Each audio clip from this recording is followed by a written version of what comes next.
You ever see someone minding their business, showing nothing but peace and humility, yet the world still finds a reason to disrespect them?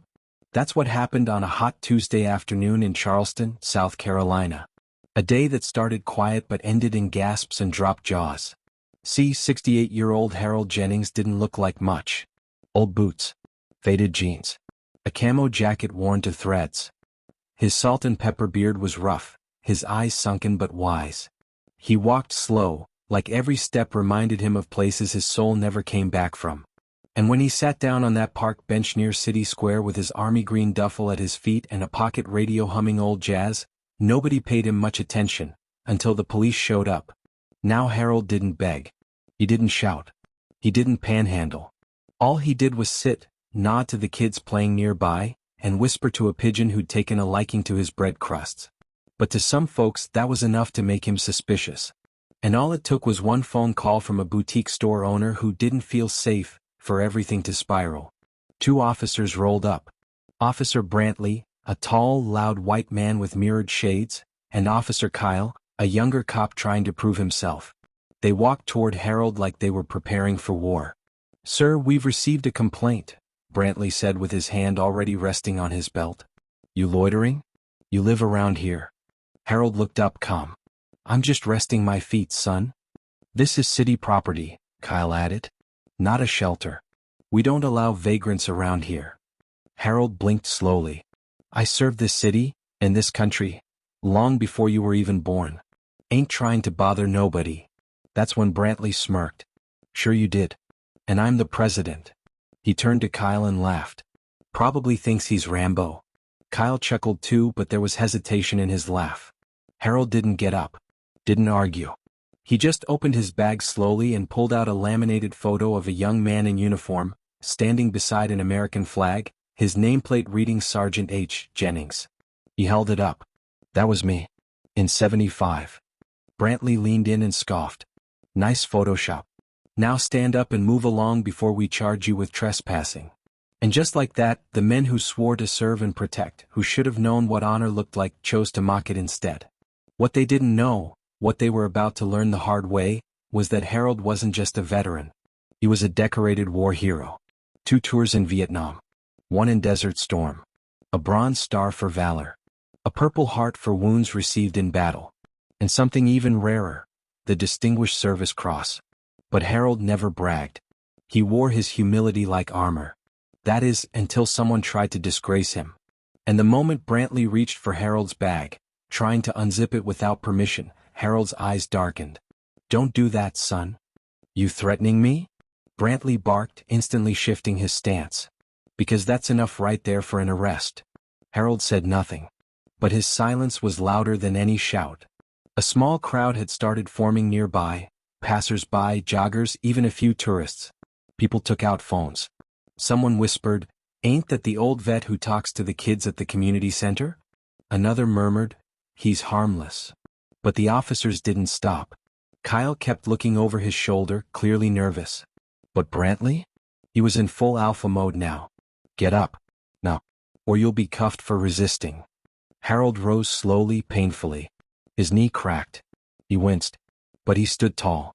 "You're not above the law," Brantley said. "You don't get a pass, 'cause you claim to be some kind of hero." That's when a voice cut through the crowd. "He is a hero." Everyone turned. A black woman in a sharp suit pushed forward, holding a phone to her ear. "And I got the Pentagon on the line to prove it." Brantley froze. "Who are you?" "My name is Tasha Jennings. I'm Harold's daughter. And also an attorney. I suggest you step away from my father before this becomes your last day in uniform." Kyle immediately backed off. Brantley hesitated. He was loitering. "We had to." "You had to what?" Tasha snapped. Harold Jennings was awarded the Distinguished Service Cross in 1991. You know how rare that is? It's the second highest military honor after the Medal of Honor. There are senators who don't have that level of clearance. And you, a street cop with a bruised ego, thought it was okay to treat him like garbage because he didn't dress in a suit. The crowd murmured. Phones were recording. But Brantley wasn't ready to back down. Not yet. Fine. Maybe he served. That doesn't give him the right to squat in public. That's when Harold opened his jacket. Slowly. carefully, revealing a velvet case he'd kept close to his chest. Inside, lined in satin, sat a collection of medals that shimmered in the sunlight. The crowd gasped. Even Kyle stepped closer, awe softening his posture. "Those are real," he whispered. "Yes, son," Harold said. "They are. Earned in blood. In sweat. In silence." Brantley's face turned red. He tried to snatch the case, but Tasha blocked him. "You touch him again," she said, eyes blazing, "and I'll sue the department into the Stone Age." That was when a cruiser pulled up behind them. A senior officer stepped out, Captain Luis Medina, Latino, respected across the city. He saw Harold and stopped in his tracks. "Sergeant Jennings?" "Hello, Captain." Medina approached, slowly removing his cap. "You saved my brother's life in Kuwait. He told me about you. Said you carried him through fire when no one else would. Is it really you?" Harold nodded. "I remember your brother. Brave kid." Captain Medina turned to Brantley, his expression cold. "You have no idea who you just messed with." Brantley's jaw clenched. "Sir, I was responding to a complaint and escalating it into a civil rights nightmare. Back off. Now." Brantley finally stepped away, fuming. Tasha pulled Harold's duffel bag toward him. The crowd began clapping, some in awe, others in shame for having stood by until things got bad. Medina helped Harold sit again. "I'm so sorry, Sergeant. If you'll let me, I'd like to escort you personally, wherever you need to go." "I'm fine here, son," Harold said quietly. "Just needed a place to rest. That's all." Medina nodded, his face burning with guilt. "Then at least allow me to honor you properly." But Harold shook his head. "I don't want fanfare. I want people to do better. That's all I've ever wanted. And that should have been the end. But in Charleston, nothing is ever that simple." The next day the footage hit the internet. Millions watched the video of Harold being mocked, then honored. Public outrage exploded. Media vans rolled into town. Politicians weighed in. Brantley was suspended. The mayor issued a formal apology. The city scrambled to control the narrative. But behind the cameras, something darker brewed. Because someone in power didn't like the attention. Didn't like the world seeing just how broken things were. And when Harold's home was broken into that night, and the medals stolen, it became clear. Someone wanted him silenced. But they had no idea who they were dealing with. Because the war they just started? Harold had been fighting that kind of war his whole life. The next morning brought more than just sunlight to Charleston, it brought headlines. Black war hero harassed by police, decorated veteran mistreated in public park, and city faces backlash after viral video. Harold Jennings woke up to the sound of voices outside his small one-bedroom home on the east side. Reporters, neighbors, activists, even strangers who'd seen the video online came to pay respect. But Harold wasn't a man who craved attention. He barely opened the door. All he said with his gravelly voice and tired eyes was, "Thank you, but please let me be." Then he shut it quietly, locked it, and limped back to his chair in the corner of the living room. On the mantel above him stood the velvet case, his medals carefully returned to their place. Or so he thought. Because when he opened the case to look at them one more time, his heart dropped. Empty. Gone. Every medal, every ribbon, missing. The satin interior torn. The display cushions tossed aside. Harold's breath caught. His hand trembled. He looked around the room and saw the signs, drawers left open, his army trunk pried open, the back window cracked. Someone had broken in. Someone had come while the cameras were gone and the noise faded. And they hadn't taken money. They hadn't taken electronics. No, they'd only taken one thing, the very soul of his service. His legacy. The evidence of a life lived in sacrifice. When Tasha arrived minutes later, she found him sitting silently, staring at the empty case. "Daddy?" she whispered. "What happened?" He didn't speak. Just handed her a crumpled slip of paper he'd found on the floor. No name. No handwriting. Just a typed note on printer paper. "You embarrassed the wrong people. Keep quiet, old man." Tasha's face darkened. "We're going to the police." "No," Harold said, his voice suddenly sharp. "They won't help. Not with this." "But Daddy, they didn't respect me in uniform. They sure as hell won't protect me now." Tasha clenched her jaw. "Then I will. I've got contacts. I've got journalists. I'll blow this up." "And risk your job? Your safety?" Harold leaned forward. You've got a life to live, baby girl. Don't throw it away for an old soldier. You're not just an old soldier, she said, kneeling beside him. You're my hero. And I won't let them take that from you. But Harold knew something she didn't. Because this wasn't just about 2 medals and a velvet box. It went deeper. Years ago, Harold had testified against a corrupt defense contractor, Marcus Greer, a man with ties to powerful politicians and dirty money. Harold's testimony helped sink a multimillion-dollar weapons deal built on lies and greed. He'd thought it was over. But now, with all eyes on him again, maybe someone from that world wanted revenge. That night, Tasha reached out to a journalist friend, Rachel Kwong from the Daily Flame. Rachel was tenacious, fearless, and owed Tasha a favor. She showed up within an hour, voice recorder in hand. You're saying someone broke in and stole the medals, but left everything else? She asked. Exactly, Tasha said. And left a threat. Harold remained quiet in his chair, but Rachel turned her attention to him. Sergeant Jennings, do you think this was connected to your service? He met her eyes. You ever had your whole life boiled down to pieces of ribbon and bronze? Then watch someone take that from you? Rachel swallowed hard. We're going to find them. But as they spoke, a black SUV slowly rolled down the block. Its windows were tinted. Its engine low and quiet. It didn't stop. Didn't honk. Just circled. Twice. Then drove away. Rachel saw it and raised an eyebrow. That's not normal. Tasha peeked through the blinds. It's the 3rd time today. Something wasn't right. Meanwhile, back at Charleston PD, Officer Kyle was reviewing his body cam footage. Since the video had gone viral, Internal Affairs had launched a full investigation. Kyle, whose conscience had been gnawing at him since the park incident, finally spoke up. He approached Captain Medina with a hard truth. Sir, Officer Brantley was pushing too hard. He didn't follow protocol. I know, Medina replied. But now we've got a bigger problem. Sergeant Jennings' home was broken into. And someone's trying to cover their tracks. Kyle leaned in. What if Brantley wasn't acting alone? What if this is connected to someone higher up? Medina paused. You think someone's protecting him?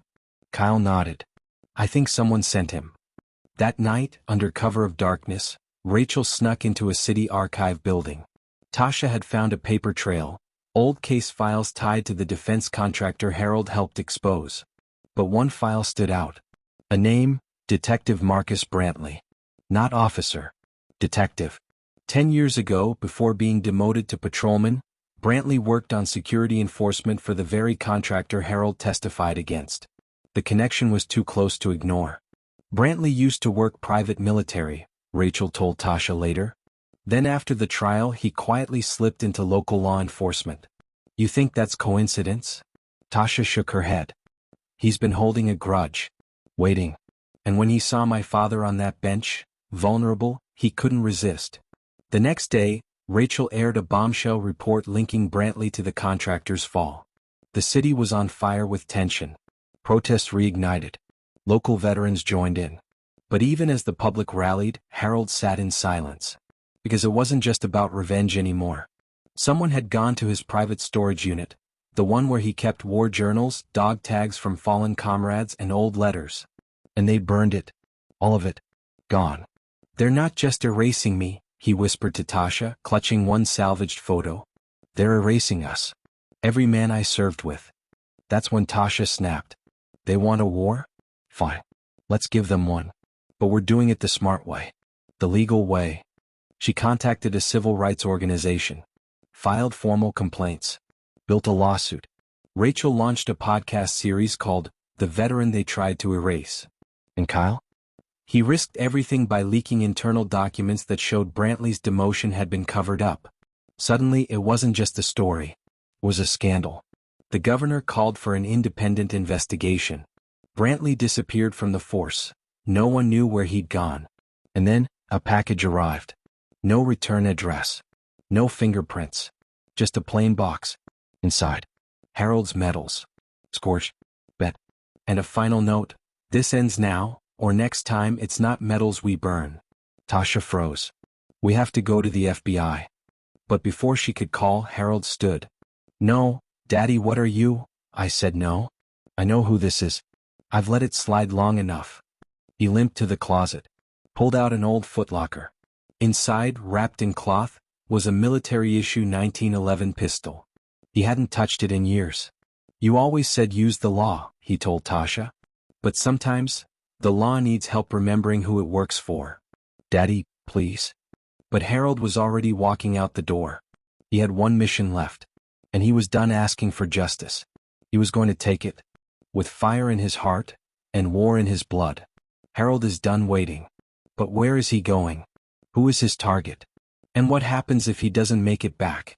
Don't forget to like, comment, and subscribe for more powerful stories that uplift Black voices and expose hidden truths. The sun hadn't yet risen over Charleston when Harold Jennings stepped out into the morning chill, his cane in one hand, a cloth-wrapped pistol tucked deep inside his coat. His breath steamed in the air like smoke from a battlefield, and for the first time in years, his posture straightened, not because the pain left him but because purpose had returned.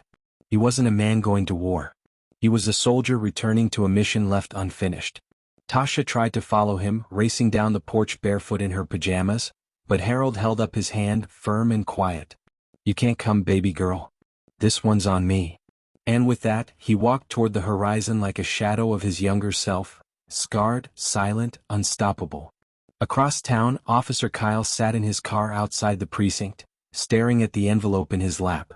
Inside were copies of internal memos, communications between Brantley and a private email domain linked to Northmark Tactical Systems, the same defense contractor Harold had helped bring down decades ago.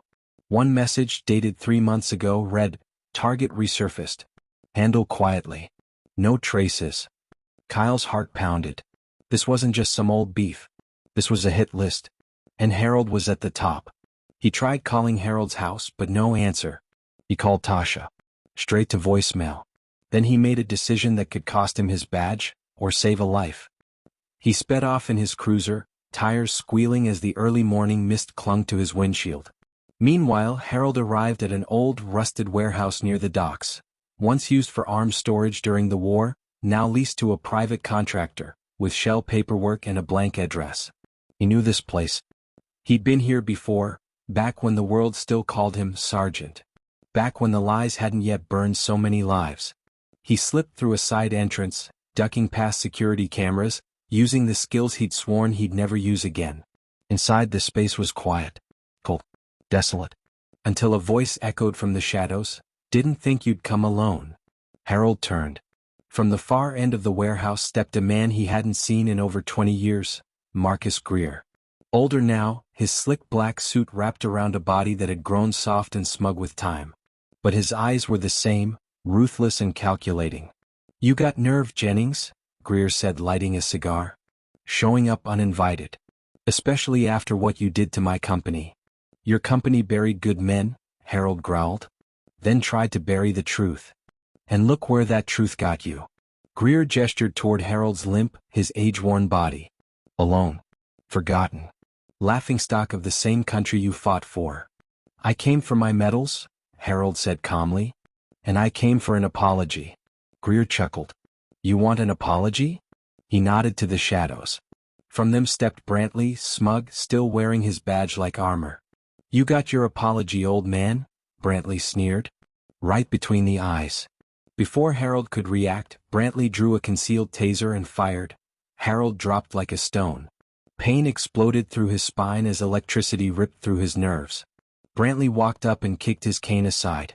"You should have stayed invisible. We gave you a warning." Harold winced but didn't scream. Even now, pain was familiar. It didn't break him. "You think a few volts can stop a soldier?" "You're not a soldier anymore," Brantley hissed. "You're just a problem we need to erase." Greer leaned in. "And once you're gone, all the noise dies with you."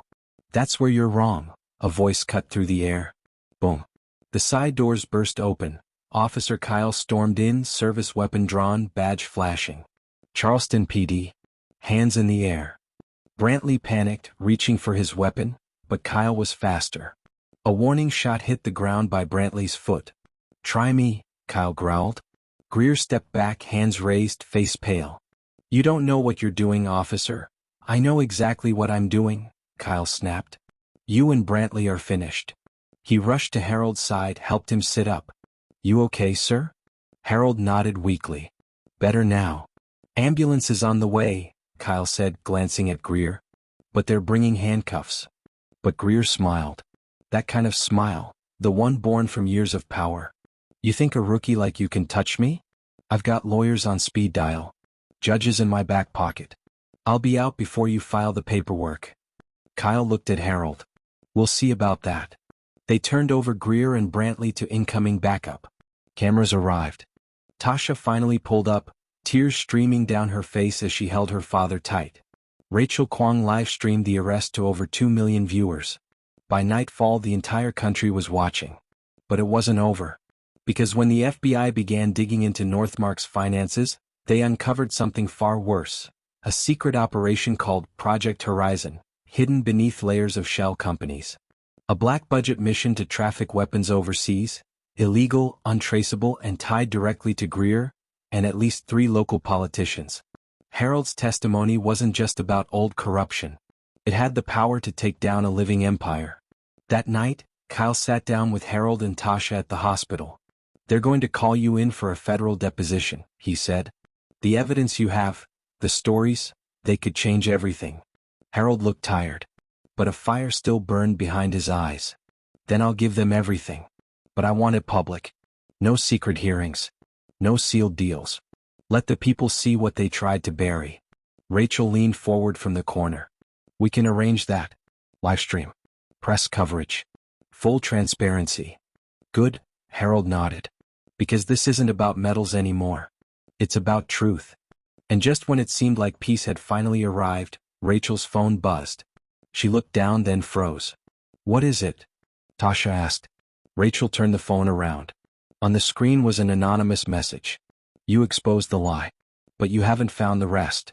Project Horizon was only the beginning. If Project Horizon was just the beginning, what darker truth lies ahead? And will Harold survive long enough to expose it? The anonymous message from the shadows was a warning, a veiled threat wrapped in digital ink, but Harold Jennings was no stranger to danger. Even bedridden in the hospital, his mind raced faster than his body could move. The whispered name Project Horizon was just the surface. What else lurked beneath? That night, as Tasha held her father's frail hand, a plan formed, a mission of a different kind. If the system wouldn't listen, if the lawmen were compromised, then Harold, with Kyle and Rachel's help, would expose everything himself. The next morning, Harold's hospital room was transformed into a war room. Laptop screens glowed with encrypted files, maps, phone records, and photos. Rachel's team of digital warriors hacked deeper into Northmark's network, peeling back layers of lies. What they found was staggering. Project Horizon was just one of many operations, a sprawling web of weapons trafficking, illegal surveillance programs, and bribery schemes reaching the highest levels of government. The implications were terrifying. But the most shocking discovery was a name linked to the operation's secret funding. Senator James Carmichael, a man revered publicly as a champion for veterans and justice. Kyle gritted his teeth. If Carmichael's involved, this is bigger than we thought. He's untouchable, or at least he was. Rachel's live stream was already drawing millions. The public's thirst for truth was insatiable. But danger grew heavier every hour. One evening, as Harold's strength wavered, Kyle caught a glimpse of shadowy figures lurking near the hospital entrance. Men in dark suits, faces obscured by night, eyes scanning for weaknesses. Kyle knew they weren't there for small talk. They were sent to silence Harold. A tense standoff followed, hospital security clashing with unknown agents, but the attackers vanished before police backup arrived. That night, Harold confided in Tasha, his voice barely a whisper. They want me gone. But I'm not afraid. You don't have to be, she said firmly. We're in this together. Harold nodded, knowing his daughter's courage was a beacon in the dark. The fight was no longer just his. In the days that followed, Rachel arranged a live televised interview with Harold Jennings. A raw, unfiltered account of his experiences, the corruption he uncovered, and the shadowy powers trying to bury the truth. Millions watched as Harold's voice cracked with emotion, his hands trembling but his spirit fierce. I fought for this country, he said. I bled for it. And I refused to let greed and hate win. But just as the interview ended and hope seemed to surge, tragedy struck. That same night, A massive explosion rocked the hospital's parking garage. Flames engulfed several vehicles, smoke billowing thick and black. Kyle raced outside to find chaos, a clear message to anyone who dared stand against the conspiracy. Harold's room was untouched, but the threat was unmistakable. The enemy was closer than they thought. In the smoldering ruins, a black SUV sped away, its license plate burned beyond recognition. Meanwhile, Senator Carmichael held a closed-door press conference denying all allegations, calling the accusations baseless attacks from those with hidden agendas. But public trust was crumbling. Protesters gathered outside government buildings, chanting for justice. Harold's story had sparked a wildfire. Yet deep inside the hospital, Harold's health began to fail. The doctors warned Tasha that his body might not hold much longer. Time was running out. In a desperate move, Kyle arranged a covert meeting with an old friend inside the FBI, Agent Melissa Grant, known for her unwavering integrity. Melissa handed over a dossier thick with evidence, secret recordings, financial trails, and internal memos directly implicating Carmichael and his allies. "This is the smoking gun," she said quietly. "But we need Harold's testimony to seal the case." Harold's eyes shone with determination. "Then I'll fight till my last breath." But just when it seemed they were closing in, an urgent call shattered the fragile calm. Kyle's phone buzzed. On the other end was a frantic voice, "Rachel." "Kyle. The hospital security cameras caught something. You need to see this." The footage showed a mysterious figure entering Harold's room late at night, moving with alarming stealth. Then suddenly the screen went black, interrupted by static. Someone had hacked the system, silencing the evidence. The chilling reality sank in. The conspiracy wasn't just outside. It had infiltrated the very place they trusted to protect Harold's life. And now the enemy was inside. Who is the mysterious intruder in Harold's hospital room, and will Harold survive the final assault on his life? The truth hangs in the balance. The hospital room was deathly silent as the mysterious figure moved closer to Harold Jennings' bedside. Shadows danced across the walls, distorted by the flickering overhead light. Tasha was asleep in the chair beside him, exhausted from days of vigil. Kyle and Rachel stared at the hacked security footage in disbelief, their hearts pounding, because they knew time was running out. Just as the intruder reached Harold's bedside, the door suddenly burst open. Kyle and two officers stormed in, weapons drawn. "Freeze. Charleston PD." The figure turned sharply, a tall man in a dark suit, face obscured by a surgical mask. He hesitated, then lunged for a syringe hidden in his coat pocket. Kyle tackled him to the floor, wrestling fiercely. Tasha woke screaming, waking Harold just in time to see the struggle. The syringe clattered to the floor. Officers handcuffed the intruder, who snarled, "You don't know what you're stopping." Kyle ripped off the mask to reveal a shocked face, Senator Carmichael's personal security chief. The conspiracy was deeper than anyone imagined. Carmichael wasn't just a politician. He had a network ready to silence threats by any means necessary, even murder. As the intruder was taken away, Harold's strength faltered. The doctors rushed in, stabilizing him. The nation watched live as Rachel's team broadcasted every moment, turning a hospital drama into a national reckoning.